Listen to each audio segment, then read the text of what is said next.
pessoas, meus doentes preferidos, meu aluninho, meu desesperado, estamos de volta com agora um novo projeto. Vamos falar agora sobre questões de múltipla escolha. É teste, professor. Teste! Questões de múltipla escolha, principalmente as que caem em concurso público, sobre anatomia. Ou patologia, ou fisiologia, ou tudo misturado. É o nosso Anatoteste. Isso cai na prova? As questões aqui que nós vamos comentar estão disponíveis aí na internet. Peguei algumas questões em relação ao concurso público e separei essas questões em cada sistema. E hoje nós vamos iniciar com a introdução da anatomia. Vamos à primeira questão de concurso. Na parte de cima vai aparecer qual concurso público caiu a questão. Vou deixar alguns segundos para quem quiser tentar responder e logo em seguida a gente vê qual é a alternativa correta, o que foi que eu errei. Oh meu Deus! Vamos lá, primeira questão. Segundo D'Angelo e Fatini, Anatomia Humana Básica, a simples observação de um grupamento humano evidencia de imediato diferenças morfológicas entre os elementos que compõem o grupo. Com base nessa informação, assinale a alternativa que apresenta a denominação destas diferenças: má formação congênita, rarefeição alimentar, divisão morfológica, variações anatômicas, gigantismo. Qual questão que eu respondi? Agora eu tô em dúvida. Qual que eu coloco agora, hein? Então vamos lá, pessoas. A questão aqui fala sobre diferenças morfológicas entre as pessoas, mas que não há nenhuma mudança funcional, nenhum prejuízo de função. Então, quando a gente fala em anatomia, a gente sempre fala que dentre a normalidade ou indivíduos de características semelhantes, essas pequenas diferenças morfológicas nós chamamos de variações. E essas variações podem ocorrer de diversas formas, pode ocorrer por conta de idade, sexo, raça, o próprio biotipo. São vários tipos de variações, mas que não há prejuízo funcional. As anomalias são variações em que há prejuízo de função. Então as malformações congênitas também são classificadas como anomalias e não variações, já que tem prejuízo funcional. Na questão ainda cita o gigantismo, né? O gigantismo é um distúrbio hormonal, principalmente aí relacionado à hipófise, onde existe esse crescimento anormal da estrutura óssea, principalmente mãos, região de face. Já a monstruosidade é uma anomalia incompatível com a vida. Na questão citada, a alternativa correta era a letra D, variações anatômicas. Muito bem, vamos para a segunda questão. Considerando o biotipo dos indivíduos, os cadáveres magros e, em geral, compridos, ao contrário dos obesos e baixos, são designados brevilíneo, mediolíneo, longilíneo, autolíneo, normolíneo. Qual é agora a questão, hein? Na dúvida eu vou chutar. Muito bem, pessoas. Então, olha lá. Enquanto a gente estuda as variações, uma das classificações são as variações pelo biotipo.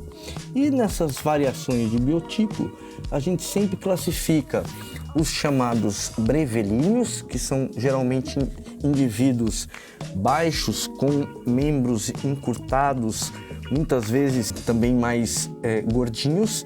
Temos os indivíduos longilíneos, que são indivíduos altos, membros alongados, geralmente bem magros. E temos os chamados normolíneos ou mediolíneo, que tem aí as duas características ou não possui essas grandes variações. Então a maioria das pessoas se classificam como normolíneo ou mediolíneo. Então na questão ele pergunta a respeito de cadáveres magros em geral compridos. Então esta característica, magro e comprido, né, ou membros alongados, é a característica dos chamados longilíneos. Então a questão aí é a alternativa C, de casa, né? Longilíneo. Vamos para a próxima questão. A respeito do plano de secção frontal ou coronal, é correto afirmar que ele divide o corpo humano em metades iguais, direita e esquerda, lados esquerdos e direitos desiguais, porção anterior e posterior, porção superior e inferior, um plano longitudinal ou transverso em diagonal e não paralelo aos planos sagital, coronal ou axial. Aqui é a respeito do plano de secção frontal, também chamado de coronal. Então, os planos de secção, nós vamos ter 3 planos. Nós temos o chamado plano sagital, que divide o corpo em 2 metades, direito e esquerdo. Neste plano sagital, eu tenho o chamado plano sagital mediano, que divide o lado direito e esquerdo em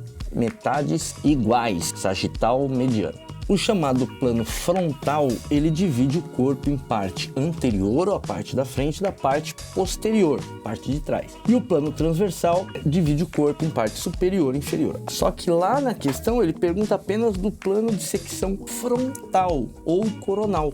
O plano de secção frontal divide a parte anterior da frente da parte posterior, da de trás. Então tá lá, ó, porções anterior e posterior, né? Alternativa C. As outras, metades iguais, direita e esquerda é o plano sagital mediano, lado esquerdo e direito desiguais é o plano sagital, superior e inferior é o plano transversal, e esse aqui é uma questão doidona aqui, né? Um plano longitudinal. Percebam que são questões relativamente fáceis, depois a gente vai complicando, eu vou complicando. A próxima questão fala: os planos anatômicos de um corpo servem para assegurar as descrições acerca desse assunto. Assinale a alternativa que apresenta os planos anatômicos do corpo humano indicados na figura. Olha aí a figura. A, B e C. Qual que é a ordem? Lateral, transversal, frontal? Frontal, mediano, transversal? Mediano, frontal, transversal? Transversal, frontal, lateral, mediano, transversal, mediano. Oh, meu Deus do céu, mediano, lateral, frontal, lateral, meu Deus do céu. Olha a imagem primeiro e faça a sua divisão, depois procura a alternativa. Então, na imagem que a gente mostrou anterior, é quase similar a essa. Então, vamos lá, ó. Nesta primeira imagem, ele está dividindo o corpo em lado direito e lado esquerdo. É o plano sagital, lado direito e lado esquerdo. No B, ele está dividindo o corpo em anterior e posterior, frente e trás. E o C, transversal, está separando a parte superior da parte inferior. Então, lá na questão ele está perguntando A. O A, ele divide em partes laterais, é lateral ou é mediano? Aqui, ó, como ele está exatamente no meio, ele é mediano. Então já cortaria 3 questões, ficaria só com a C e a E. A segunda, ele está separando a anterior da posterior, frontal. Esse é mediano, esse é frontal e o último é transversal. Mediano, frontal, transversal. Alternativa C. Aí é só prestar atenção na questão. Não é questão difícil, mas você precisa prestar atenção em qual foi a pergunta. É a correta? É a incorreta? A gente precisa prestar atenção aí no enunciado, nas questões. Na próxima questão, e a última desta primeira parte, a vértebra que se liga ao osso occipital é responsável pela sustentação do crânio. A pergunta é: faz parte da coluna lombar, sacral, cervical, torácica? Pessoas, essa pergunta é muito fácil. Se você observar a região de crânio, ela está apoiada na primeira porção da coluna, que é a chamada porção cervical. Então, cervical, torácica, lombar e sacrocoxígeo. Então, a primeira porção que articula com o crânio é a região da coluna cervical. Qual é a vértebra que está articulando com o osso occipital? Se você respondeu Atlas, muito bem, você está estudando. É isso, pessoas. Algumas questões de concurso público falando aí sobre a parte de anatomia. Vejo vocês na próxima. Até mais.